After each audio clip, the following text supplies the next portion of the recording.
Alors, les défenses immunitaires sont bien sûr une nécessité de survie pour l'être humain. Pour rester en vie dans ce système du vivant, les êtres humains doivent constamment se tenir en alerte vigilance pour ne pas devenir la proie des prédateurs. Et dans la chaîne alimentaire, manger pour ne pas être mangé, c'est la rage de vivre qui est nécessaire pour avoir le droit de rester en vie, de procréer et d'assurer la transmission de l'espèce. C'est pour ça qu'il faut de l'intelligence, du courage et beaucoup de chance. C'est la capacité d'adaptation. Et le système immunitaire en est un exemple flagrant. La planète est devenue malade à cause des hommes. Nous vivons en plein dedans. Après la COP21, je pense que ça a changé beaucoup la conscience. Nous vivons dans un monde ouvert de la mondialisation, hostile et socialement injuste, où chacun trouve sa place pour vivre, voire pour survivre. Décemment dans une planète en guerre qui souffre du réchauffement climatique, de la surpopulation, de la lutte des peuples pour conquérir des sources d'énergie polluantes comme le pétrole, les gaz naturels, le charbon, l'énergie nucléaire, etc., qui aboutira tôt ou tard à l'épuisement des ressources énergétiques pour lesquelles tout le monde se bat. Et je pense que si la planète meurt, je pense que nous mourrons aussi avec elle. Et c'est pour ça qu'il y a une grande prise de conscience collective et j'espère que la COP21 va pouvoir trouver des solutions viables pour la planète. Et je suis très très concernée pour ça. Je pense que tout le monde ici a cette même conscience. Les hommes devenus malades à cause de la culture de la modernité, de la surconsommation. Pourquoi les patients en Occident, comme vous tous ici, nous avons une très grande expérience clinique. Moi j'exerce depuis 30 ans et je vois arriver beaucoup dans les cabinets, dans notre cabinet, des maladies immunitaires chroniques, sévères, invalidantes, que sont les maladies auto-immunes. Alors qu'ils mangent à leur faim, qu'ils sont soignés par les meilleurs médecins au monde, par la meilleure technologie à la pointe de la recherche scientifique, et pourquoi ils tombent malades. Et la réponse, je pense qu'elle est dans la question. Les maladies de la civilisation moderne sont une conséquence directe de tous les excès, comme la suralimentation industrielle, trop riche en acides gras saturés, en sucre, en toxines, et environnementale, les pesticides, la pollution électromagnétique, et surtout l'excès de stress. Tout le monde est concerné par ce stress. Le stress, l'ennemi de l'intérieur, sans frontières et sans visage. Le stress de la vie moderne demande des dépenses énergétiques supplémentaires à nos organes internes et à nos cellules. Selon la médecine chinoise, les sources de production de l'énergie sont les 5 organes et les 6 entrailles, qui sont couplés. Et pour la médecine occidentale, l'énergie est produite par la transformation des molécules de la vie, les glucides, les lipides, les protéines, mais cette énergie est recyclée en ATP par les mitochondries. Alors les mitochondries, ce sont des petites cellules qui sont contenues dans les... Ce sont des organismes, des petites bactéries primitives, qui sont contenues dans toutes nos cellules vivantes. Elles ont la mission primordiale, c'est de recycler les radicaux libres, qui sont les déchets métaboliques de l'oxydation. Donc, elles fonctionnent comme des petites centrales nucléaires, et elles recyclent l'énergie des électrons en ATP. Elles sont à la fois la source d'énergie et le victime de l'épuisement des radicaux libres par surconsommation et par excès de stress. Okay. L'organisation du système de défense immunitaire selon la médecine chinoise, premièrement la source de production, deuxièmement le réseau de distribution et troisièmement la coordination du système immunitaire. Les sources de production, comme vous le savez, les sources de production des différentes énergies immunitaires innées et acquises sont produites par les organes et les 6 entrailles couplées. Le réseau de distribution, ce sont les 12 méridiens organisés en 6 niveaux de défense, que sont les 6 grands méridiens. Et la coordination du système de défense est le triple réchauffeur. Les reins et le yin inné, mais comme vous le savez, les reins sont la bougie de la vie. Ils mettent en réserve le yin inné, c'est-à-dire l'essence vitale que nous avons hérité des ancêtres, de nos ancêtres dès la naissance. Et ce yin inné se transforme en yuan qi, qui est la fondation de l'immunité innée et qui mettra en mouvement l'activité des 6 organes et des 6 entrailles, des 5 organes et des 6 entrailles. Elles émergent au point des points yuan, les 12 méridiens, et qui forment les 12 méridiens forment le réseau de distribution des 4 substances vitales qui sont le qi, le sang, les liquides et le yin lui-même. Donc le yin des reins correspond à l'immunité innée qui conditionne la résistance naturelle aux infections. Et nous pouvons dire que le gène inné se rapproche de l'ADN hérité des parents dès la fécondation du gamète.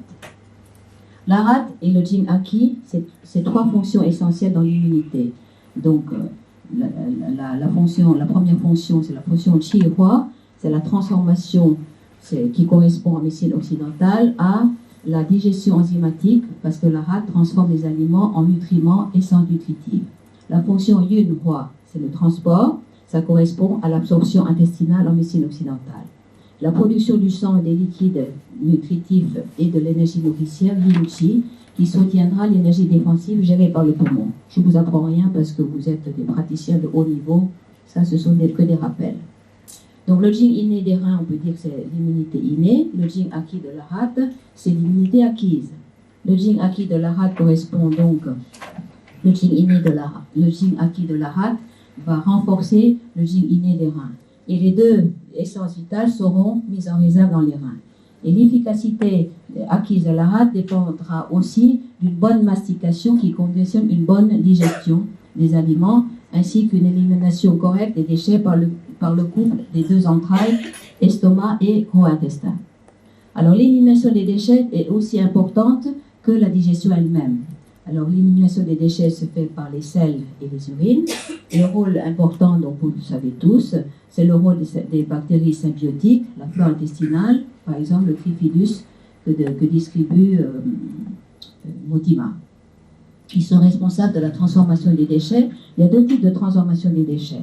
Il y a la fermentation acide des déchets végétaux qui se fait dans le côlon ascendant et la moitié du côlon transverse à pH 7 et la putréfaction alcaline des protéines qui se fait dans le côlon transverse, dans le côlon descendant à gauche pH 8.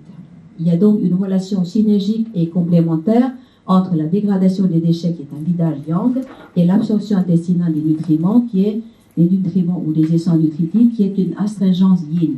Parce que ce système de vider et absorber, c'est un système de séparation, de filtration et de mise en réserve des liquides clairs et l'élimination des liquides troubles. Alors, c'est pour ça que la rate chinoise, c'est très important dans l'immunité acquise. Pour bien se vider, il faut bien se vider ses intestins, vidant le yang, pour mieux se remplir d'aliments, remplissage yin. Il faut bien digérer, donc ça conditionne la mise en réserve de l'énergie nutritive yin-chi pour mieux se défendre, l'énergie protectrice wei-chi. Il y a donc une relation avec l'épigénétique, c'est-à-dire c'est l'influence des nutriments sur le décodage des gènes qui sont soit pro-inflammatoires, soit anti-inflammatoires. Je vais parler un tout petit peu parce que ça me passionne. C'est un point de micronutrition pour lequel je me suis beaucoup intéressée. C'est la relation entre l'épigénétique et la génétique en médecine occidentale. L'épigénétique, c'est quoi? C'est l'influence des nutriments sur le décodage des gènes pro-inflammatoires ou anti-inflammatoires. Les chromosomes, comme vous le savez, sont les lieux de stockage et de compactage des gènes. Pour stocker l'information, l'ADN est compacté, c'est l'équivalent de mettre 2 mètres de code dans une balle de tennis. Si vous voyez, c'est comme le zip. C'est condenser les informations sous forme, dans un volume restreint, avec un volume d'informations énorme. Donc, il existe, au niveau de l'ADN, il existe des gènes pro-inflammatoires et anti-inflammatoires. Mais pour pouvoir décoder ces gènes, il faut un marquage, il faut avoir accès à l'information dans un système compacté. Donc, on ne peut pas dérouler l'ADN pour avoir accès à l'information. L'accès à l'information passe par des facteurs de transcription. Je dis que ce sont les marquages des livres de la vie que sont les chromosomes. Alors, comment on peut avoir accès à l'information grâce à ces facteurs de transcription? Il existe trois facteurs de transcription au niveau de l'ADN. Il y a le NF-kappa-B, qui est le facteur de transcription des gènes pro-inflammatoires et qui seront traduits, quand les gènes sont transcrits, décodés, ils seront traduits en molécules pro-inflammatoires, comme vous le savez, la prostaglandine, prostacycline, leucotriène, cytokine, qui sont chargés de faire la guerre contre les envahisseurs. Donc on peut dire que le facteur de transcription NF-kappa-B est comme le maître de la guerre. Mais ce maître de la guerre, il est emprisonné dans l'ADN en temps de paix, bien sûr. Il est inhibé par un autre facteur de transcription qui s'appelle IKB. Ça veut dire inhibitor of NF-κB. C'est le facteur qui empêche le NF-κB de s'exprimer. Donc, c'est le sage de la paix. Donc, nous voyons bien que à l'état naturel, la cellule, c'est une cellule en paix. La guerre n'est déclarée que si elle est nécessaire. Et l'IKK, donc c'est l'inhibiteur de IKB, c'est celui qui va être mis en jeu lors des périodes de grands conflits humanitaires sérieux. Il va désactiver le sage de la paix pour libérer le maître de la guerre, pour enclencher la production des milliards d'exemplaires des facteurs de l'inflammation, pour engager le combat quand il y a un envahisseur dans le territoire. Donc ils sont destinés à envahir. Nous voyons donc que à l'état naturel, la cellule est en paix, mais la guerre est nécessaire grâce à ce système de déblocage de l'IKK pour pouvoir libérer le NF-κB. Ça, c'est passionnant à comprendre. Donc cette histoire de l'épigénétique est très passionnante à notre niveau parce que grâce à ça, on peut comprendre qu'il y a on peut gérer l'état de guerre ou l'état de paix en fonction de ce que nous mangeons. C'est sur cet aspect-là que la micronutrition est un champ passionnant à développer lors de notre exercice énergétique chinoise, parce qu'on peut influencer le décodage des gènes soit vers la paix, soit vers la guerre, c'est-à-dire soit vers la maladie, soit vers la bonne santé. Et la bonne santé ou la maladie dépend de ce que nous mangeons, dépend de la manière dont nous digérons, et nous verrons tout à l'heure, grâce aux chaînes du cœur, la manière dont nous pensons notre vie. Alors, pourquoi il y a l'activation du maître de la guerre, vous allez me dire? Parce que l'activation du maître de la guerre dépend du climat de danger qui est capté comme une information par les cellules immunocompétentes, c'est-à-dire les macrophages, les globules rouges, le NKC plutôt, Natural Killer Cells, les monocytes. Voilà, ce sont les informateurs. Ils donnent des informations aux facteurs de transcription NF-κB, et cet environnement métabolique est favorable au déclenchement de la guerre inflammatoire. Elle est influencée, cet environnement de guerre est influencé par certains nutriments pro-inflammatoires, par exemple, comme vous le savez, l'excès des oméga 6 par rapport aux oméga 3, l'accumulation des ROS, c'est-à-dire Reactive Oxygen Species, en français ça se dit espèces réactives à l'oxygène, ou l'excès d'oxydation des cellules qui sont hyperactives, dévoreuses d'énergie parce qu'elles sont en multiplication anormale pour pouvoir faire face au stress, par exemple. D'accord? Donc on peut conclure qu'il y a une correspondance entre la médecine chinoise et la médecine occidentale. On pourrait dire que l'épigénétique correspond au rôle de la rate chinoise, parce que les nutriments peuvent influencer l'état de paix ou l'état de guerre immunitaire. Si le yin de la rate est bien rempli, l'énergie nourricière qui est le yin qi sera bien remplie et les défenses immunitaires acquises seront optimales, donc efficaces. Le génétique correspond au yin inné des reins. L'ADN est le poste de commandement supérieur de l'état d'urgence en cas de conflit immunitaire majeur. C'est-à-dire que l'ADN stocke l'information de faire la guerre, mais les informateurs, ce sont les nutriments qui donnent les informations de l'état de guerre environnante. C'est-à-dire l'ADN, c'est le président de la République qui pousse sur le bouton de l'état d'urgence. Bon.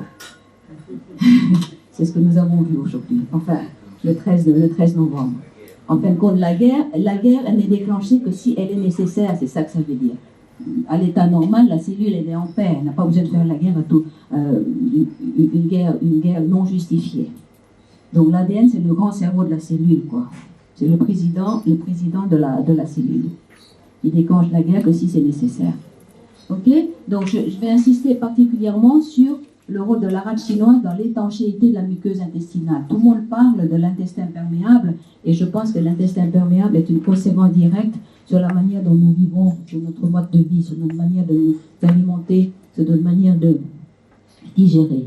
Le qi et la rate possèdent aussi le pouvoir de contention et d'astringence des nutriments absorbés par l'intestin grêle dans l'iléon et la réabsorption des micronutriments qui se fait à pH 6. pH acide, c'est surtout dans l'iodénum. Alors, donc, le qi de la rate renforce l'étanchéité de la barrière intestinale. Pourquoi? Parce que cette barrière intestinale, en fin de compte, c'est une peau intérieure qui fait la frontière interne entre le soi et le non-soi. Le rôle primordial, donc cette barrière intestinale est formée d'un alignement d'entérocytes qui sont clippés entre elles par des jonctions protéiques très serrées qu'on appelle des joint functions. Et dans l'intestin, il y a un système de surveillance du territoire de lymphocytes, de monocytes qu'on appelle les gut associated lymphoid tissues, c'est-à-dire que ce sont des postes sentinelles pour surveiller la frontière entre ce qui pénètre à l'intérieur du territoire du soi. C'est pour ça qu'on dit que l'intestin grêle est une frontière intérieure. D'accord? Et quand il y a une mauvaise digestion, il y a une accumulation de toxines, donc il y a une inflammation chronique de l'intestin grêle, il y a une destruction des jonctions serrées, donc l'intestin, au lieu d'être une barrière de défense immunitaire parce qu'elle a une perméabilité sélective, elle laisse entrer les petites molécules qui sont des molécules nutritives, les nutriments, et elle ne laisse pas passer les grosses molécules qui n'ont pas perdu leur caractère antigénique, si vous voulez. Quand vous ne digérez pas bien, les protéines gardent leur caractère antigénique. Il y a l'épitope antigénique de la molécule de protéines qui provoque la réaction auto-immune. Et donc, l'intestin grêle inflammatoire devient un intestin perméable et laisse passer toutes sortes d'antigènes, les allergènes, les toxines environnementales et les auto-anticorps. C'est pour ça que pour augmenter une immunité efficace, il faut faire très attention à garder l'étanchéité de cette barrière intestinale, donc à tonifier le qi de la rate pour tonifier sa fonction d'astringence. Le foie et la rate assurent l'harmonie entre le qi et le sang et assurent donc l'équilibre de l'immunité acquise.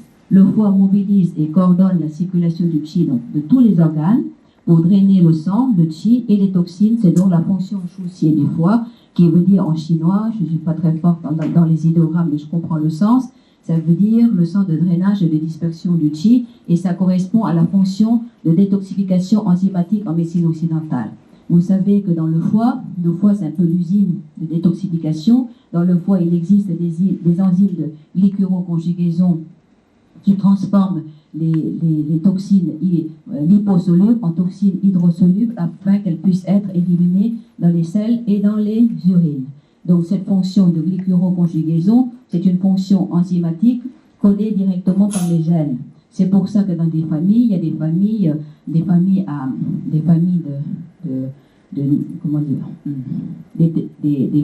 il y a des détoxificateurs lents ou des détoxificateurs rapides. On a une sensibilité très différente en fonction des gènes que nous ont transmis nos ancêtres.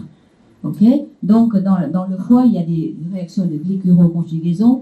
J'en veux pour preuve la maladie de Gilbert. Il manque l'enzyme, la glycuroconjugase. Hein? Voilà. Donc, il manque une enzyme, la maladie de Gilbert. Il détoxifie pas bien parce qu'il manque cette enzyme pour transformer les déchets toxiques.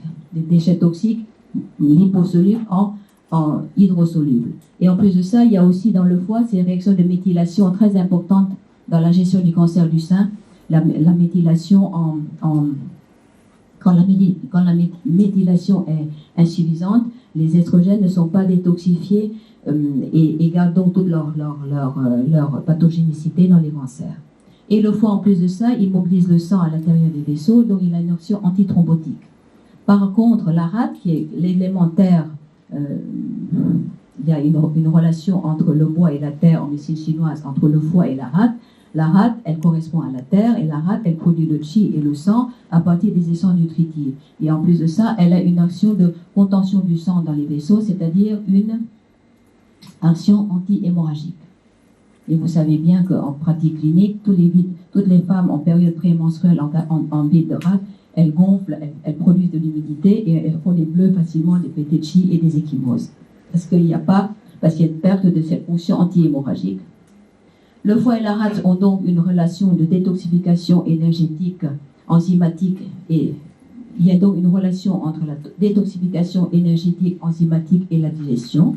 Au cours des maladies immunitaires inflammatoires chroniques, il y a une production excessive de médiateurs pro-inflammatoires, de radicaux libres, qui sont de nature énergétique chaude, et de facteurs de coagulation qui augmentent la viscosité du sang.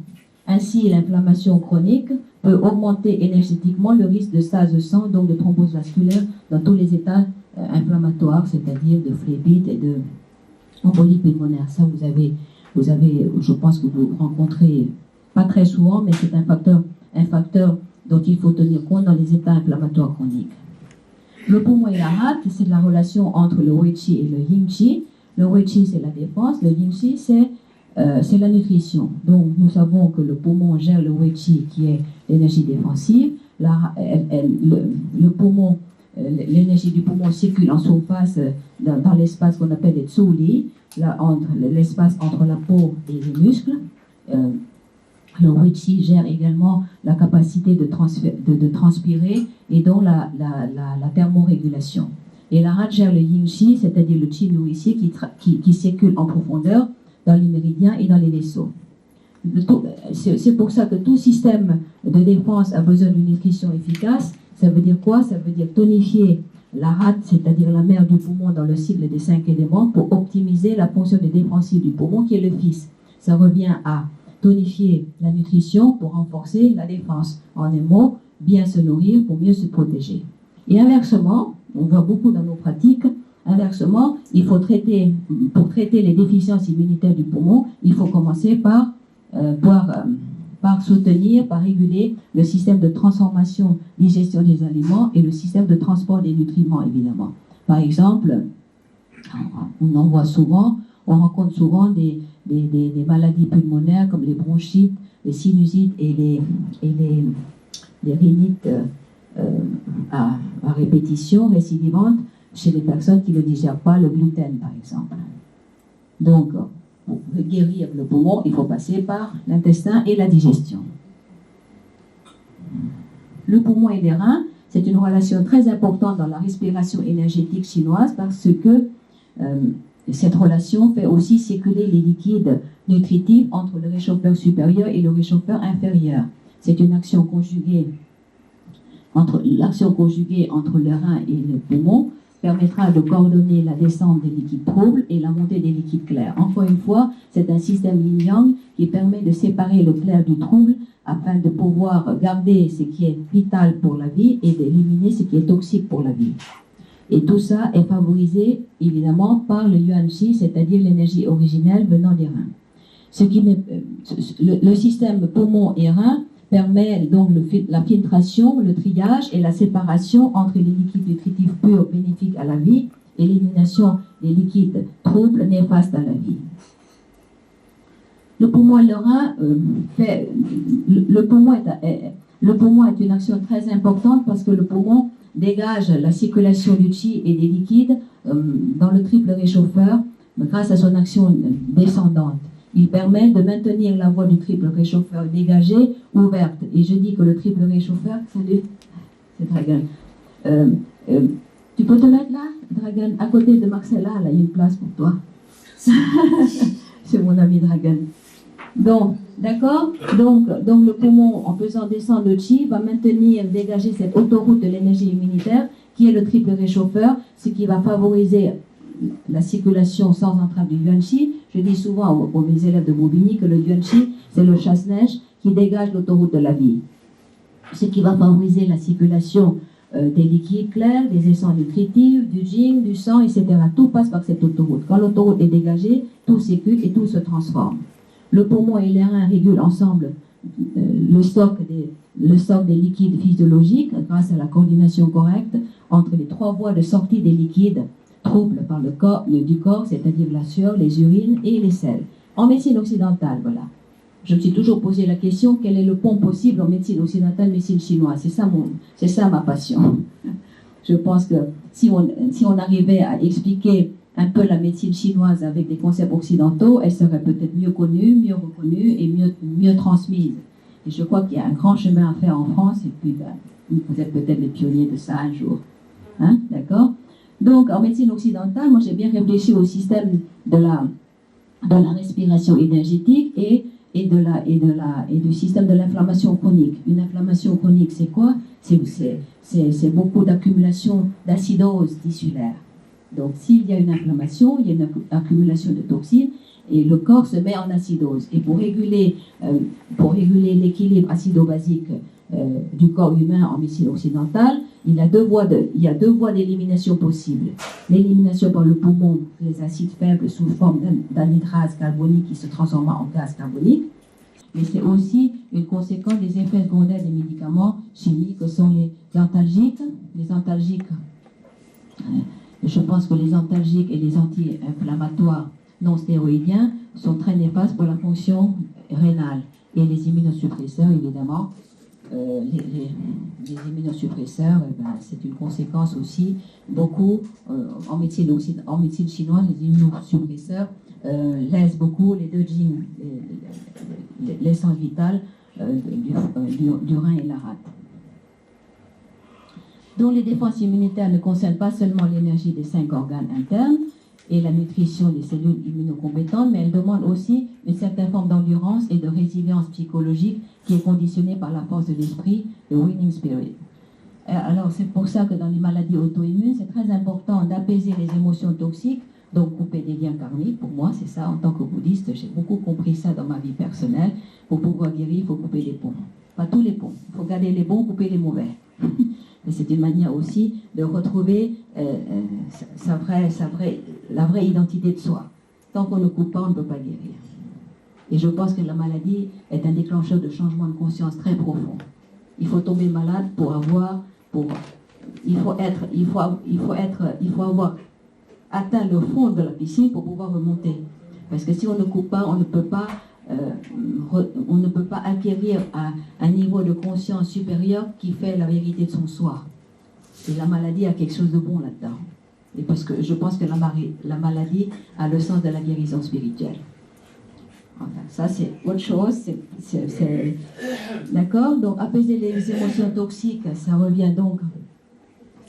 C'est essentiel et nécessaire dans le combat contre la maladie auto-immune. C'est le rôle de l'Isolis distribué par notre confrère, par notre labo Motima.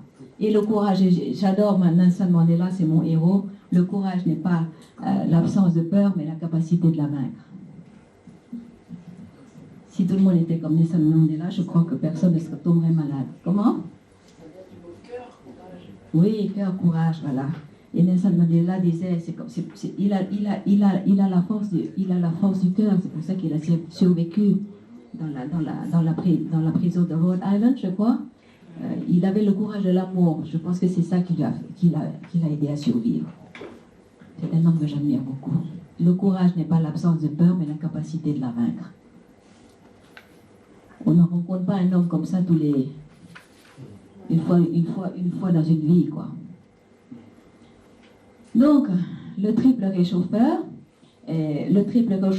son concept, c'est un concept très particulier à la médecine chinoise, que je vais pas m'étendre beaucoup là-dedans. Le triple réchauffeur, son concept donne une cohérence aux fonctions immunitaires des différentes formes d'énergie innées et acquises. Il résume aussi l'interaction des 5 organes dans la production des 4 substances. Il joue un rôle essentiel dans l'immunité globale parce qu'il est la voie de transformation des 3 principales formes d'énergie immunitaire qui sont le Weiqi, énergie de défense. Elle appartient surtout à l'immunité innée parce qu'elle émerge des reins. Elle travaille au niveau du réchauffeur supérieur en coordination avec le poumon, qui est le bouclier de défense et qui communique avec le monde extérieur par la peau, les pores et les poils, les muqueuses, les orifices ORL, les bronches. Le Weiqi gère la thermorégulation grâce à la transpiration. Le Yingxi est l'énergie nourricière nourrit le Uechi, parce qu'il y a une interaction yin-yang toujours. Quand vous voulez avoir des bons soldats qui vous défendent, il faut qu'ils soient bien nourris et bien nourris par l'énergie nutritive.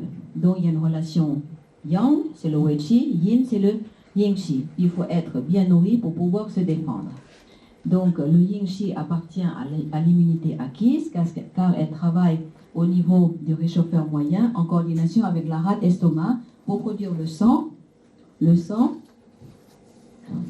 qui est essentiel au maintien de l'équilibre global entre l'énergie et le sang dans le corps.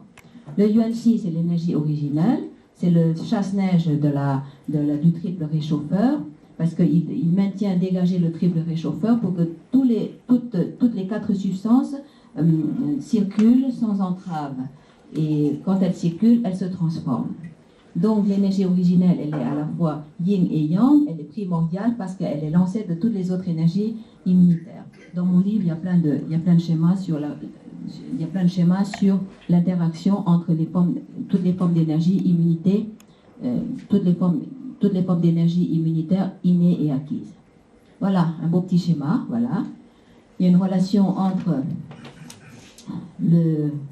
l'ADN, les parents ADN hérédité correspond à l'énergie, correspond au Jing inné qui se transforme en Yuan-Shi, et le Yuan-Shi donne naissance au Wei-Chi de défense, et le Yuan-Shi transforme le Zong-Chi en énergie vraie. Énergie vraie ici. Hein, donc le Zong-Chi, c'est un carrefour très important en fin de compte entre ce qui est inné ici, entre ce qui est acquis ici. Mais on dit que le Wei-Chi est une émergence davantage du Yuan-Shi. Donc le Wei-Chi a une partie, disons, innée beaucoup plus qu'acquise. Et le Zeng-Chi circule sous 2 formes. Une forme yang, c'est l'énergie de défense, une forme yin, c'est l'énergie de nutrition, qui sont tous les deux mis en réserve dans le Jing-Chi, dans l'essence vitale acquise. Alors l'essence vitale acquise est alimentée donc par le poumon, par la nutrition, par le sang et par les liquides. Voilà, tout est résumé ici. La respiration, c'est le poumon. La nutrition, c'est rate, estomac. Le sang est produit par la rate, mis en circulation par le cœur, diffusé par le poumon et mis en stockage par le foie et délivré au corps et délivré en fonction des besoins métaboliques. Alors je dis souvent que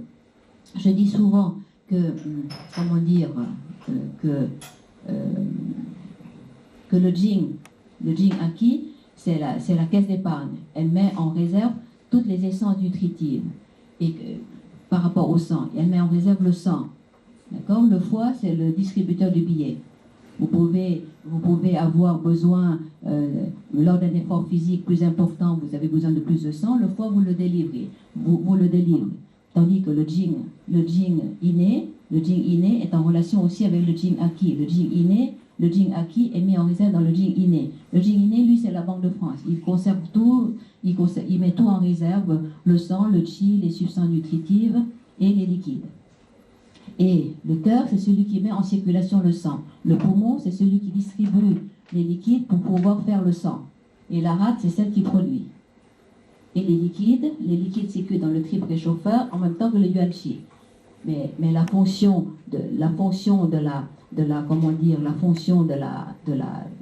du drainage du triple réchauffeur dépend beaucoup de l'énergie du poumon. Parce qu'on soigne beaucoup les infections, on soigne beaucoup les infections ORL du poumon en maintenant la circulation du qi, du yuan-qi. Donc il faut tonifier beaucoup le qi des reins ici pour pouvoir faire marcher le triple réchauffeur là. Ça vous le savez, hein, parce que tout le monde est très expérimenté ici.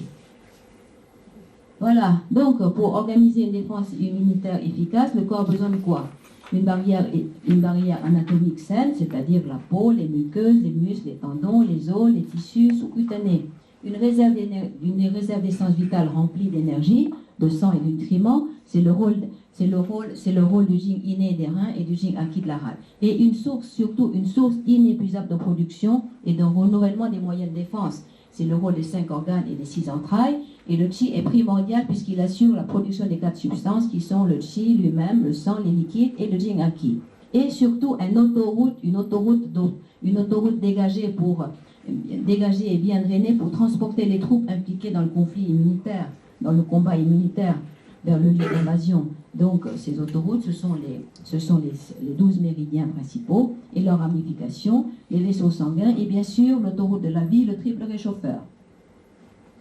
Un réseau d'autoroutes dégagées, ça veut dire quoi? À chaque niveau énergétique de défense, il y a un méridien qui est connecté avec un organe interne qui lui correspond. Par exemple, le méridien du foie est connecté à l'organe du foie. Et les 12 méridiens constituent comme une cuirasse énergétique de défense qui dessine une carte routière sur laquelle circule l'énergie nourricière, le yin-chi. Le yin-chi circule dans les méridiens, le wen-chi circule sous la peau. Et les 12 méridiens travaillent en couplage pour former un système de défense énergétique spécialisé, surtout contre le vent et le froid, et ça a beaucoup été transmis par Shang Chongqing dans le Shanghanlun. Ok? Donc parce que les Chinois considèrent que l'énergie perverse la plus agressive, c'est le vent et le froid. Et ces énergies perverses sont responsables des maladies fébriles contagieuses que nous appelons les maladies infectieuses en médecine occidentale. Et le système immunitaire des 6 grands méridiens, je vous passe les détails sur les noms chinois, Hanyang, Shaoyang, Yangming, Taiyin, Shaoyin et Juyin. Ça, c'est les niveaux de pénétration d'énergie perverse. Hein. Les 12 méridiens sont couplés 2 à 2, et ça, c'est le niveau de pénétration des énergies perverses, donc les niveaux de défense qui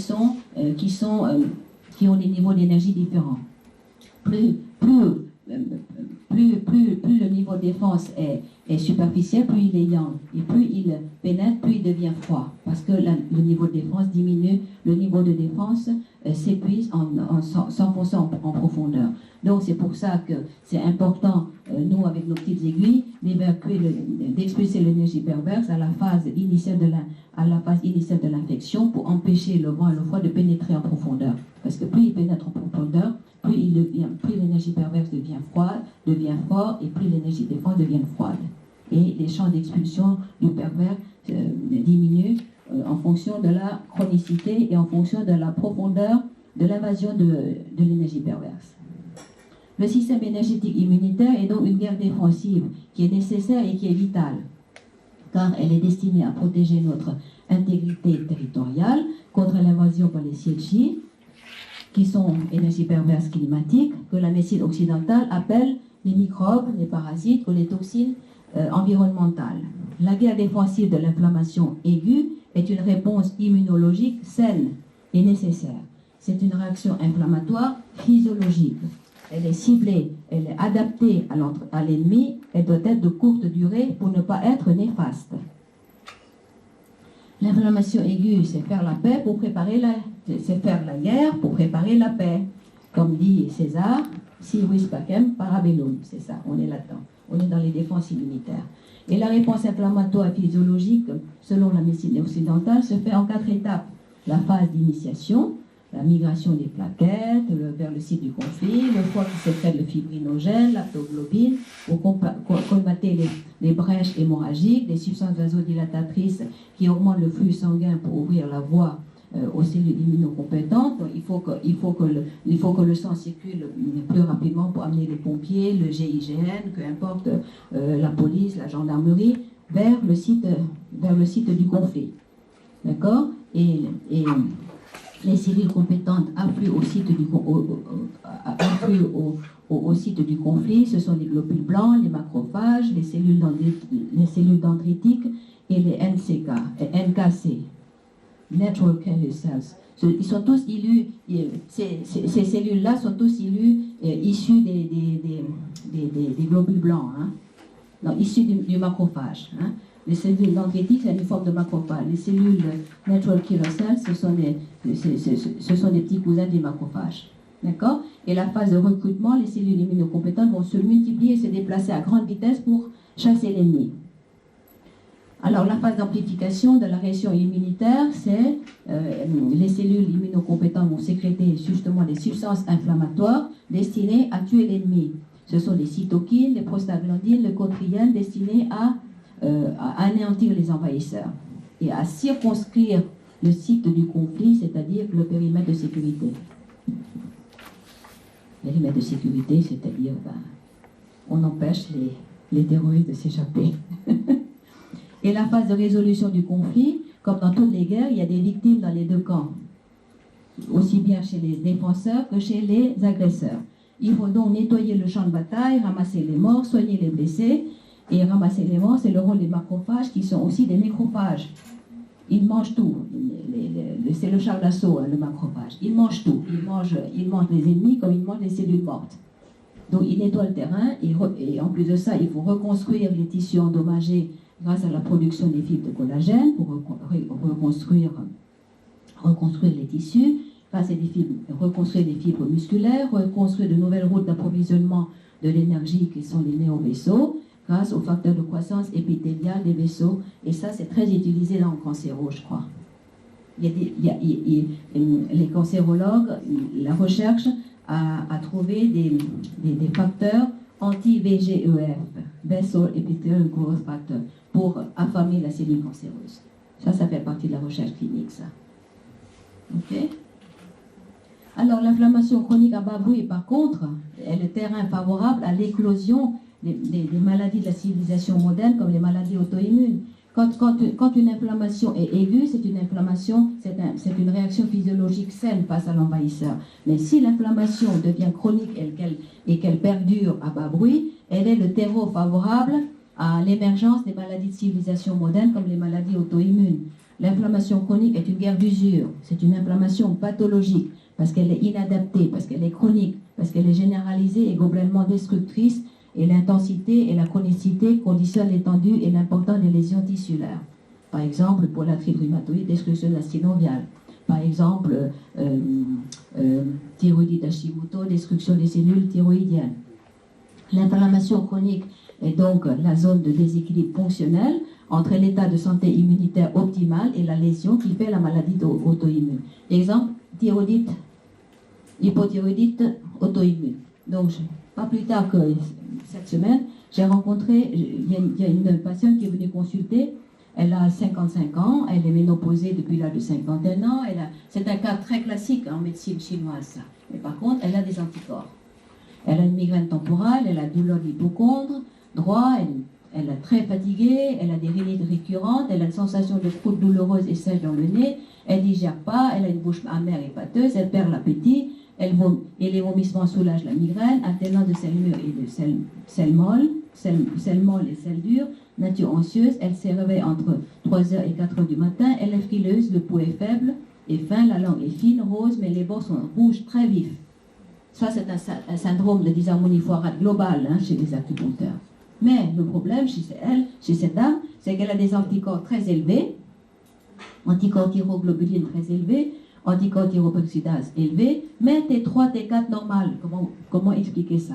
Elle a T3, T4 normal, mais un TSH très, très élevé. Comment peut-on expliquer ça? Est-ce qu'elle est en hypothyroïdie ou elle ne l'est pas? Est-ce qu'on donne une lévothyrox ou est-ce qu'on n'en donne pas?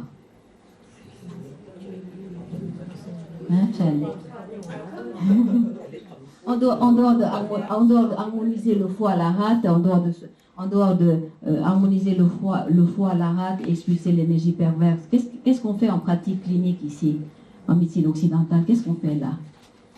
Elle a une TSH élevée, donc elle est en hypothyroïdie, mais elle a des hormones normales, qu'est-ce qu'on fait?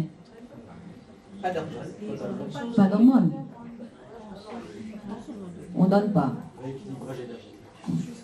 Oui, bien sûr, rééquilibrage énergétique, c'est le rôle des acupuncteurs. Mais quelqu'un qui ne fait pas l'acupuncture et qui voit ça, qu'est-ce qu'on fait? Les médecins occidentaux, qu'est-ce qu'ils font là-dedans? Comment on résout ce système? Les dépend s'ils sont allopathes ou endocriniens. Alors moi, ce que j'ai fait... alors moi, ce que j'ai fait... Alors moi, je raisonne un peu autrement. Je ne dis pas que j'ai raison. Parce que, arrivé à ce niveau-là, bien sûr, elle est en hypothyroïdie. Mais une hypothyroïdie fonctionnelle. Il n'y a pas encore de destruction. Les anticorps ne sont pas suffisamment élevés pendant assez longtemps pour avoir détruit sa thyroïde. C'est pour ça qu'elle a encore les anticorps, elle a encore des hormones assez élevées, mais l'hypophyse a déjà reçu le message de l'hypothyroïdie puisqu'elle se met à sécréter de la TSH pour restimuler les cellules thyroïdiennes qui sont en train de mourir sous les anticorps. Donc, je lui ai donné un peu de lévothyrox pour ne pas la mettre en hyperthyroïdie thérapeutique, puisqu'elle a encore une T3, T4 normale, et j'ai traité le terrain de l'inflammation chronique avec des antioxydants, avec des antioxydants et avec une détoxification du foie. Donc, c'est-à-dire ce cas clinique, elle est à la frontière entre l'hypothyroïdie fonctionnelle et la maladie auto-immune qui va devenir lésionnelle. Il faut protéger sa thyroïde d'un excès de destruction par les auto-anticorps en réglant le problème de son inflammation chronique, de son auto-immunité. Alors je lui ai dit, elle a freiné les cas de fer quand je lui ai donné de lévothyrox, mais je lui ai dit que c'est temporaire. On va donner lévothyrox pour soutenir la thyroïde parce que la chaîne de production des hormones thyroïdiennes est affaiblie. C'est temporaire, on va la soutenir, mais il faut régler le problème sous-jacent qui est le terrain énergétique de l'inflammation chronique grâce à la micronutrition et grâce aux petites aiguilles. Voilà. La solution, c'est un peu entre les deux, quoi. Okay. Vous verrez, enfin, je ne sais pas si vous voyez beaucoup de maladies auto-immunes dans votre pratique quotidienne, mais ça, ce sont des cas très tangents. Ils sont ni malades ni en bonne santé, en fin de compte. Elle n'est pas complètement, elle n'est pas en hypothyroïdie, mais elle va avancer vers l'hypothyroïdie, parce qu'elle a déjà des auto-anticorps. Donc, pour diminuer la production des auto-anticorps, il faut régler le terrain de guerre, c'est-à-dire le terrain de l'inflammation chronique. Oui? Je pense qu'il faut surtout traiter sa ménopause. Mais elle n'en veut pas de ménopause. Elle ne veut pas d'hormones, elle. Elle ne veut pas d'hormones, elle vient chez les acupuncteurs pour éviter tous les médicaments occidentaux, pour éviter tous les médicaments chimiques. Je crois qu'il faut régler le terrain de disharmonie entre foie, rate et sang. Elle ne veut pas d'hormones. Bon, ok? Donc on en est là. D'accord? Et moi j'ai donné une dose de lévothyrox très très faible pour ne pas la mettre en hyperthyroïdie thérapeutique, tu vois. 25 microgrammes tout petit, et puis je lui ai dit de lévothyrox, enfin, la chaîne de production des hormones thyroïdiennes, c'est comme une chaîne de fabrication de voiture. Pour faire une hormone, pour faire la tyrosine, qu'est-ce qu'il faut? Il faut la tyrosine, qui est l'acide aminé essentiel, il faut accrocher les molécules d'iode autour, et pour faire ce travail ce travail de synthèse des hormones thyroïdiennes, il faut des enzymes. D'accord? Il y a la première enzyme qui fabrique la T3 vers la T4. La T4, c'est la thyroxine. La première enzyme, c'est le thyroperoxydase. Ils ont besoin de coenzymes, c'est-à-dire le sélénium, la vitamine C, vitamine E, etc. Et puis, il y a une autre hormone qui est la déiononidase, qui transforme la T4 en T3. Et donc ça, ce sont des chaînes de production qui sont ralenties. Elles sont ralenties pourquoi? Parce qu'il y a une destruction des cellules thyroïdiennes par les auto-anticorps. Donc on ne peut pas... C'est comme si on donnait le lévothyrox seul, c'est comme si on donnait la voiture, mais on ne répare pas la chaîne de production. Moi, ce que je fais, c'est que je donne la matière première, la tyrosine et l'iode, et je donne les ouvriers pour qu'elles fabriquent elles-mêmes son hormone thyroïdienne pour ne pas la mettre sous la dépendance du lévothyrox, parce que quand les malades sont traités depuis de longues années avec le lévothyrox, c'est très difficile de déconnecter le message de l'hypophyse, ils deviennent dépendants de la molécule. Et c'est ça, on peut traiter beaucoup ça avec la micronutrition en donnant des tyrosines, en donnant la tyrosine, l'iode et en donnant tous les cofacteurs des deux enzymes qui interviennent dans la fabrication de l'hormone. Ça, c'est une alternative au lévothyrox. Mais il faut faire un travail de fond, un travail de terrain pendant assez longtemps pour retrouver l'équilibre endocrinien. Donc l'inflammation chronique en question, l'inflammation clinique en question est définie selon la médecine occidentale comme des manifestations d'acidose tissulaire. Tout le monde rencontre des malades souffrant d'acidose tissulaire qui en réalité correspond à une forme de chaleur énergétique des 5 organes internes. C'est-à-dire, les malades ils viennent en acidose tissulaire ils sont fatigués surtout le matin, ils dorment mal, ils se réveillent entre 1h et 3h du matin, ils ont la migraine, ils ont une sensibilité aiguë accrue à la douleur, ils digèrent mal, ils perdent l'appétit, ou bien ils ont une boulimie du sucre, ils ont une régurgitation acide, ils ont mauvaise haleine, constipation, ils ont surtout des troubles dermatologiques. En général, les problèmes d'acidose tissulaire se manifestent beaucoup sont souvent révélés par les maladies de peau, comme le psoriasis ou l'eczéma. Ça, on en voit souvent. Et des problèmes de prurite au niveau des plis inguinaux, on dit que ce prurite anal, c'est un signe très important d'inflammation tissulaire. Là, en médecine occidentale, on n'a pas de solution pour le prurite anal. Qu'est-ce qu'on fait? En médecine chinoise, on a une solution, on clarifie le feu du foie. Et le feu du foie est très impliqué dans le système d'acidose tissulaire. Et puis ces problèmes de transpiration, et ces problèmes de transpiration nocturne en médecine occidentale, on n'a pas de solution pour ça. Comment vous réglez la transpiration nocturne? Nous, en médecine chinoise, on a la solution. Il faut rééquilibrer le yin et le yang des reins, rééquilibrer l'eau et le feu. Vous voyez? Bon, je ne critique pas la médecine occidentale. La médecine occidentale a beaucoup de bons, mais elle ne peut pas résoudre tous les problèmes. Et la médecine chinoise ne peut pas faire la chirurgie, par exemple. Donc c'est pour ça que faire le pont entre les deux médecines, c'est prendre ce qui est meilleur dans chaque système pour le bien du malade. D'accord? Voilà. Donc l'inflammation, les symptômes d'acidose tissulaire, en dehors des...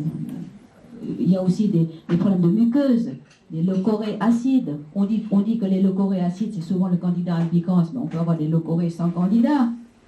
On a des brûlures rectales, urinaires, et souvent, les malades, les patients en stress oxydant, ils font beaucoup de bronchite et de rhinite récidivante. Pourquoi? Parce qu'ils sont en baisse de l'immunité innée.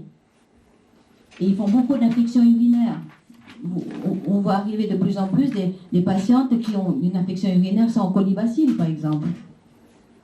Infection urinaire avec des calculs sans colibacille, par exemple. Hein? Et souvent des problèmes de gencives inflammées, des actes. L'acte, pour nos médecines chinoises, c'est feu du foie et feu du cœur. Donc quand vous voyez acte, ça veut dire que l'inflammation est déjà là, l'acidose, elle est déjà là. Les problèmes de dents, sensibles au froid ou au chaud, effritement dentaire, et surtout les douleurs. Les malades de maladies auto-immunes, ils sont en souffrance parce qu'ils ont très très mal. Surtout les crampes musculaires. Les crampes musculaires, pourquoi? Je vais vous donner une explication nutritionnelle. Pourquoi les crampes musculaires? Parce qu'il y a accumulation d'acide lactique, vous allez me dire, parce qu'il y a une acidose, et il y a épuisement de la glutamine. Épuisement de la glutamine. La glutamine fait partie, c'est l'acide aminé qui constitue le muscle. Et pour absorber l'excédent d'adhésion H+, parce qu'ils sont fabriqués par le stress oxydant et l'acidose tissulaire, et ben le muscle va décharger sa glutamine, parce que la glutamine est un absorbeur de ion H+. La glutamine est faite de NH3. Et quand le NH3 capte un ion H+, en excès dans les tissus, ça devient du NH4 et c'est éliminé dans les urines. Vous voyez? Donc le muscle se déconstruit pour pouvoir faire face, pour pouvoir absorber l'excédent de ion H+. De la même manière que l'ostéoporose. Le calcium, c'est un absorbeur de ion H+. Vous voyez? Donc, c'est pour ça que les personnes en acidose font beaucoup d'ostéoporose et de décalcification parce qu'ils puisent dans la structure de l'os du calcium pour absorber l'excès de ion H+. Voilà. Crampe musculaire, voire fonte musculaire. Plus ils sont en acidose, plus ils sont en stress oxydant, ils perdent de la masse musculaire et ils ont toujours très très mal dans les muscles. Voilà. Ok, donc le terrain énergétique de l'inflammation chronique, comme j'ai dit dans mon livre, c'est le système foie-rate, le système de la maladie immunitaire. C'est un schéma qu'on voit souvent dans notre pratique en acupuncture. le déséquilibre entre ces trois organes aboutit à plus ou moins long terme à la stagnation des trois substances vitales qui sont le chi, le sang et les liquides, et conduit à la formation, à la production du feu interne des trois organes. Et évidemment à l'épuisement des deux jing, des reins et de la rate, ce qui entretient la chronicité de la maladie auto-immune. Une maladie auto-immune qui arrive à épuiser les deux sources de réserve vitale sont des maladies qui ont dépassé presque le stade de non-retour pour moi. Il faut régler le déséquilibre entre le foie, la rate, le sang et les liquides avant que la maladie atteigne les couches profondes, les fondations de la vie, qui sont le jing inné des reins et le jing acquis de la rate. Alors, trio métabolique, voilà, j'ai fait une relation un peu entre les deux. Donc le foie à cause des excès émotionnels se met en stagnation, il dégage de la chaleur de stagnation. Évidemment, quand le foie est en stagnation, il va affaiblir la rate se met en vide, elle produit des mucosités, elle produit de l'humidité. Le rein, et donc quand la rate s'épuise, elle ne peut plus mettre en réserve le jing acquis dans le jing inné des reins. Donc au niveau des reins, on va avoir un déséquilibre entre l'eau et le feu, un déséquilibre de vide de yin, vide de yang, vide de jing, avec chaleur vide et épuisement des liquides. Les liquides, c'est très important parce que les liquides, c'est le système de refroidissement. Comme la mitochondrie a besoin de micronutriments antioxydants, les organes internes ont besoin des liquides pour pouvoir rafraîchir le feu pathologique. Et le feu pathologique principal qu'on rencontre beaucoup en clinique, c'est le feu de stagnation du foie, le feu vide des reins, le foie se transforme en feu toxique qui va envahir le cœur, le feu de l'empereur, et le feu toxique, ça peut aboutir éventuellement à un cancer, par exemple. Et donc, la chaleur est produite de l'humidité. L'humidité s'accroche avec la chaleur de stagnation du foie. Ça fait de l'humidité-chaleur. L'humidité-chaleur, c'est une entité pathogène très très lourde et très difficile à guérir parce que l'humidité, la chaleur consomme l'humidité et l'humidité alourdit la chaleur. Donc, il faut passer beaucoup par les plantes, dans ce cas de figure. Moi, je passe beaucoup par les plantes pour arriver là. Et ce syndrome humidité-chaleur et feu toxique, ça correspond à médecine occidentale. Voilà. Stress oxydant, épuisement des mitochondries. L'épuisement des mitochondries, c'est l'épuisement des réserves énergétiques, c'est l'épuisement des réserves antioxydantes, et donc c'est l'épuisement de l'eau par rapport au feu. Parce que quand les mitochondries sont épuisées, elles ne peuvent plus rafraîchir les radicaux libres, elles ne peuvent plus mettre en réserve les électrons libres sous forme d'ATP, et donc la cellule, elle, est en feu. Donc, on peut conclure que le stress oxydant, c'est une cellule en feu, et le stress oxydant correspond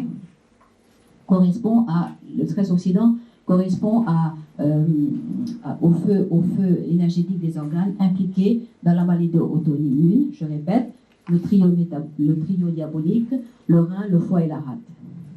Et puis évidemment, au niveau du jing inné des reins, ça correspond à l'ADN et les gènes pro-inflammatoires gérés par NF-kappa B. Et le foie chinois correspond au foie occidental qui détoxifie, c'est une détoxification enzymatique grâce à la bile. Et le système rate ici joue le rôle de la digestion, de l'absorption intestinale et le vide de rate est responsable de l'intestin perméable. Donc les deux schémas sont superposables. Je reviens ici. Vous voyez ? Stress oxydant, détoxification, intestin perméable, NF-kappa B. C'est comme ça que ma tête elle fonctionne. J'espère que à mon humble niveau, je partage un peu mon expérience et ma réflexion sur le pont entre les deux médecines. Je partage ça très humblement avec vous. D'accord ? Voilà. Donc les syndromes les plus couramment rencontrés dans les maladies auto-immunes, c'est stagnation de chi. Les 6 stagnations, tout le monde connaît ça. À Bobigny, tout le monde connaît ça. Stagnation du chi, stagnation d'humidité, stagnation d'aliments, mucosité, stagnation de mucosité, stase de sang, conséquence d'une stagnation de chi, transformation de l'humidité en humidité-chaleur, transformation d'humidité-chaleur en feu toxique. Dans ce schéma de figure, vous voyez beaucoup de psoriasis apparaître lors d'un stress oxydant. psoriasis ou eczéma. Pénétration de chaleur toxique dans la couche du sang, ça c'est plus grave, ça donne des syndromes style érythrodermie de Stevenson-Johnson. Là, c'est des réactions allergiques très très graves. Ça. Quand la chaleur toxique a pénétré dans le sang, c'est presque, je ne dis pas trop tard, mais quand l'énergie perverse a pénétré dans le sang, ça veut dire que les défenses immunitaires sont déjà anéanties, hein, parce que la couche du sang, c'est la couche la plus profonde. Et vous avez des syndromes de stagnation de glucosité enchevêtrés avec le sang, et le feu des deux réchauffeurs moyen et inférieur, c'est le yin-feu. Je ne vais pas trop entrer dans les détails. Donc, le terrain énergétique de la maladie inflammatoire chronique, c'est la chaleur pathogène interne. Cette chaleur provient du dysfonctionnement des 3 organes internes qui sont les plus fréquemment impliqués dans les maladies auto-immunes, c'est le rein, le foie et la rate. Quand cette chaleur pathogène interne, elle se transforme en feu toxique, avec la chronicité du déséquilibre. Plus la chaleur pathogène s'accumule dans l'interne, avec la chronicité de la maladie, parce que les racines énergétiques et nutritionnelles n'ont pas été correctement solutionnées, elle se transforme en feu toxique. C'est le feu qui anéantit toutes les réserves vitales. Et il existe, à mon avis, à mon humble avis, il existe 9 feux pathologiques qui correspondent à l'inflammation chronique des cellules et qui deviendra le terrain favorable à l'éclosion des maladies auto-immunes. Et les 9 feux pathologiques de la médecine chinoise, ce sont la chaleur de stagnation du foie, le feu du foie. Alors, quand ça stagne sur le foie, ça se transforme en feu, et la chaleur vide au niveau des reins. Et plus c'est vide au niveau des reins, plus c'est chaud au niveau du foie, parce que le foie est le fils du rein. On voit souvent coexister ces deux types de chaleur. Donc il faut régler les deux. Il faut nourrir le yin des reins, rafraîchir la chaleur ici pour drainer le foie là, pour enlever la chaleur du foie. Ok ? Et puis quand le feu du foie explose, ça se transmet au cœur et ça excite le feu exubérant du feu empereur. La chaleur-humidité est une conséquence entre l'humidité fabriquée par la rate et la chaleur du foie fabriquée par la stagnation. Et les mucosités chaleur, évidemment, plus c'est chaud, plus ça devient concentré, les liquides pathologiques. Et la chaleur pathogène résiduelle, qui est une forme de chaleur interne emmagasinée en profondeur quand l'énergie perverse n'a pas été expulsée d'une manière correcte. Et le feu toxique, évidemment, c'est une conséquence directe du feu du foie et la chaleur dans le sang. Voilà. Bon, alors, conclusion. Course contre la montre, parce que quand tout le monde a faim. Alors, conclusion globale de cette EPU, la force de la complémentarité dans le traitement des maladies auto-immunes. La médecine occidentale est puissante et rapide d'action. Elle est apte à mener le combat contre la maladie auto-immune à court terme, dans sa phase aiguë. C'est-à-dire, on peut utiliser, lors des poussées d'inflammation aiguë, on peut utiliser la cortisone, les anti-inflammatoires non stéroïdiens, les antalgiques, les épyrétiques, voire la morphine. Mais la médecine chinoise travaille plus lentement, mais plus en profondeur pour résoudre non seulement la racine du terrain énergétique du malade, mais encore remédier aux effets secondaires énergétiques des médicaments chimiques. C'est pour ça que l'alternative est bonne quand on sait utiliser l'un et l'autre d'une manière intelligente. Je ne dis pas que la médecine chinoise, je dis pas que la médecine occidentale est néfaste. On a besoin de la cortisone lors des poussées aiguës. Mais la cortisone utilisée à long terme, ça favorise la décalcification, ça augmente même le risque de cataracte. J'ai vu une patiente arriver avec la cataracte parce qu'elle était sous cortisone, elle avait la SPA, elle a fait une poussée aiguë, c'est trop loin à raconter ça, parce qu'on ne va jamais pouvoir manger. Donc la cortisone, c'est bon, dans le combat aigu, c'est le pompier un peu la cortisone. C'est un anti-inflammatoire très très puissant, mais à long terme, ça devient délétère, parce que ça détruit les réserves énergétiques. Ça peut mener à l'insuffisance rénale aussi. Et les anti-stéroïdiens, non stéroïdiens, ulcère gastrique, insuffisance rénale, antalgique, je ne sais pas ce que fait antalgique, et morphine. D'accord? Qu'est-ce que fait la mort? Les effets secondaires de antalgique, c'est quoi? Souvent? Oui, foie, voilà. Voilà. Le problème en pratique clinique, c'est que on donne des médicaments très puissants pour combattre la douleur, mais en fin de compte, on affaiblit l'allié le plus important en médecine chinoise, c'est le foie. Quand le général ne fait plus circuler l'énergie, le sang, les liquides dans le bon sens, il y a des embouteillages au carrefour, et tout se mélange, et rien ne circule dans le bon sens, et le général s'affaiblit parce qu'il y a beaucoup de toxines à détoxifier, beaucoup de toxines à éliminer. Donc les médicaments occidentaux, ils sont très puissants, mais ils affaiblissent l'allié le plus important pour nous, c'est le foie. Donc, même moi, quand je vois qu'il y a des perturbations transaminases gamma-GT, je ne mets jamais de plantes chinoises. Moi, je n'ose pas. Je préserve le général, parce que le général, c'est très important, parce que quand vous diminuez la puissance du foie, on ne peut plus travailler correctement. Parce que le foie, il a une fonction de chaussier. Les plantes chinoises ne sont pas toxiques. Oui. Voilà, justement, toutes les plantes chinoises ne sont pas toxiques, mais quand je vois des gamma-GT élevés, je préfère préserver le général pour qu'ils puissent pouvoir absorber les plantes plus tard. Surtout quand tu as une association des molécules qui sont étrangères l'une à l'autre, tu vois. Tu sais pas comment un organisme va réagir à une molécule de cortisone si tu mets des plantes, tu sais pas. Hein? Et puis pour parvenir au foie, le danger le mieux méconnu, mais le danger médicamenteux le plus utilisé et le mieux méconnu, c'est qui? C'est qui? Paracétamol. D'accord? On utilise beaucoup le paracétamol. Il y a plein d'hépatites toxiques au paracétamol. Ça, on perd un allié précieux quand on perd le foie. Parce que pour pouvoir soigner une maladie auto-immune, il faut que le foie reste vigilant. Vous voyez? Et le paracétamol, pourquoi il devient dangereux pour la fonction de détoxification? Mais c'est ce qu'on peut prendre uniquement. Parce qu'il est facilement prescrit, il est entré dans la routine, il est entré dans le mode de vie. On a mal à la tête, paracétamol. On a mal au genou, paracétamol. Mais il y a une raison nutritionnelle pour ça. Parce que le paracétamol épuise le stock de glutathion. Le glutathion, c'est qui? Le glutathion, il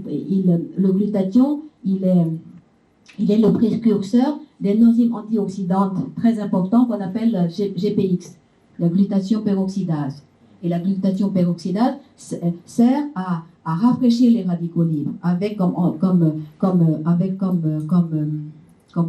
cofacteur le sélénium. Et donc, le paracétamol épuise le glutathion, donc épuise les réserves antioxydantes. Et c'est un ennemi qui a le visage d'un ami, parce qu'on le consomme sans y prendre garde. Et j'ai vu arriver un jour à mon cabinet une hépatite médicamenteuse au paracétamol. Mais ce malade-là avait peut-être une prédisposition génétique, parce que ce monsieur avait fait une hépatite virale non soignée, il buvait beaucoup d'alcool au Vietnam, etc. Mais ça s'est révélé parce qu'il utilisait trop de paracétamol pour ses douleurs du genou. D'accord? D'ailleurs, dans mon livre, je parle beaucoup du premier cas clinique qui est la siliconomatose granulomateuse, à la suite d'une prothèse du sein fissurée. Elle est passée par tous les effets secondaires. Elle était médecin. Elle est passée par tous les effets secondaires des médicaments occidentaux avant d'arriver chez moi. Elle a fait une insuffisance rénale sous AINS. Elle a fait une perforation d'ulcère sous corticoïdes et sous AINS. Et elle a fait une hépatite toxique au méthotrexate. Vous voyez? Mais vous lirez, c'est un vrai roman, sa vie. Et c'est pour ça que j'ai voulu écrire ce livre. Je dis, mais pourquoi j'écris un livre aussi difficile? Parce qu'on rencontre beaucoup de cas comme ça en clinique. Et comment on peut résoudre ça, nous, en tant qu'acupuncteurs? Quelle est l'alternative qu'on leur propose? Vous voyez? Bien sûr, la médecine occidentale, elle fait ce qu'elle sait faire. Mais nous, qu'est-ce qu'on peut faire pour préserver le malade. Parce qu'en fin de compte, la médecine chinoise, elle ne traite pas la maladie, elle traite le malade. Comment faire pour préserver l'énergie du malade pour qu'il puisse traverser le couloir immunitaire de la maladie auto-immune, qui est une maladie très difficile à soigner. En fin de compte, on a beaucoup de traitements, mais on n'a pas souvent des bonnes solutions. Hein. D'accord? Donc, la médecine occidentale, alors la synergie entre les deux médecines est très efficace pour la bonne raison que la médecine occidentale, elle fait la guerre chimique contre la maladie. Mais la médecine chinoise, elle reconstruit la paix énergétique pour le malade.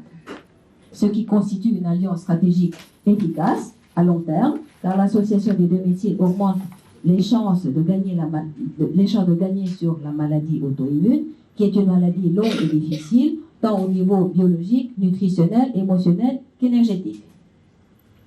Alors, les solutions nutritionnelles pour réduire l'inflammation à bas bruit. Donc, évidemment, soutenir la mitochondrie pour rafraîchir le stress oxydant des cellules. J'appelle ça le firewall. C'est comme sur l'ordinateur, vous prenez un mur anti-feu pour empêcher les virus de pénétrer dans votre ordinateur. Donc, évidemment, ce sont les vitamines mitochondriales qui sont des cofacteurs de la chaîne de phosphorylation oxydative des radicaux libres. Donc, B1, thiamine, B2, riboflavine, B3, PP, pelade prévention, B6, pyridoxine, B9, acide folique. Et le couple, j'adore ce couple-là parce que c'est un couple improbable, mais très efficace. Vitamine C, vitamine E, elle est hydrosoluble, lui, il est liposoluble. Mais ils travaillent ensemble comme couple oxydoréducteur principal de la phosphorylation oxydative de la mitochondrie. Évidemment, les oligoéléments zinc, cuivre, cofacteur, zinc, cuivre, et j'ai oublié ici manganèse. Hein. Zinc, cuivre, manganèse, cofacteur de la SOD, superoxydismutase, sélénium, cofacteur de la GPX, et magnésium, évidemment, cofacteur de la TPase qui construit l'ATP à partir de l'ADP. Et puis le NAC, la N-acétylcystéine, qui est précurseur de glutathion, justement. Donc, pour protéger votre glutathion, on protège le glutathion pour faire marcher la GPX. Parce que c'est comme vous le savez, une enzyme, c'est un moteur, mais il faut un moteur énergétique qui transforme un substrat dans un autre substrat. Si vous n'avez pas le substrat précurseur, vous n'avez pas le substrat, le substrat qui suit dans la chaîne, quoi. Et le coenzyme Q10, très important, et l'acide lipoïque. Le coenzyme Q10 protège beaucoup les muscles cardiaques. Hein. Et ceci correspond globalement en médecine chinoise à rafraîchir le feu toxique des organes internes en commençant par drainer le foie pour harmoniser l'élimination des déchets par les selles et surtout détoxifier les médicaments chimiques. Il faut toujours protéger le général, parce que le général, c'est un allié de taille. Si vous perdez cet allié, vous perdez la bataille. Ensuite, la deuxième solution, c'est colmater les fissures de l'intestin perméable pour renforcer la barrière immunitaire. Ben, tout le monde le sait, ça. Hein. La L-glutamine, les probiotiques, la chlorophylle, s'il y a un excès de fermentation acide, parce que la chlorophylle, elle a un pH basique. Et donc colmater les fissures de l'intestin perméable, ça veut dire réduire les facteurs d'inflammation chronique de la muqueuse intestinale, qui est la porte d'entrée de tous les antigènes. Parce que quand la porte d'entrée, quand l'intestin devient perméable, elle laisse passer les grosses molécules. Et les grosses molécules n'ont pas perdu leur entité antigénique. Donc réveille le système immunitaire contre ses propres cellules. D'accord? Ce qui correspond en médecine occidentale à tonifier le chi de la rate pour digérer les aliments en essence nutritive, pour transformer l'humidité et les mucosités pathogènes et contenir les nutriments pour éviter la diarrhée, donc la fuite des liquides, donc la fuite de l'énergie. J'ai fini. Le plus important dans tout ça, c'est que la synergie entre les deux médecines est très efficace, mais le plus important dans tout ça, c'est toujours préserver le stock d'essence vitale, c'est-à-dire le jing inné des reins et le jing acquis de la rate. Toujours remplir les réserves nutritionnelles des cellules immunocompétentes et lutter contre le stress oxydant des mitochondries. On pourra optimiser les capacités du malade à absorber la puissance des médicaments chimiques autant que tolérer leurs effets secondaires. Donc la médecine chinoise, c'est un allié à la médecine occidentale, quoi. Voilà, je vous remercie de votre attention. J'espère que vous n'êtes pas trop noyés dans tout ça. Mais en tout cas, je pense qu'on devrait peut-être enseigner un peu plus la micronutrition intégrée à la médecine chinoise. Mais ce que je regrette en France, c'est qu'il y a deux voies séparées. La voie occidentale, on fait la médecine pure et dure. La voie nutritionnelle, on fait de la rénutrition, mais on ne connaît pas l'énergie. Et moi, je vous propose une troisième voie, c'est-à-dire faire le pont entre les deux. Je vous remercie de votre attention et de votre amitié.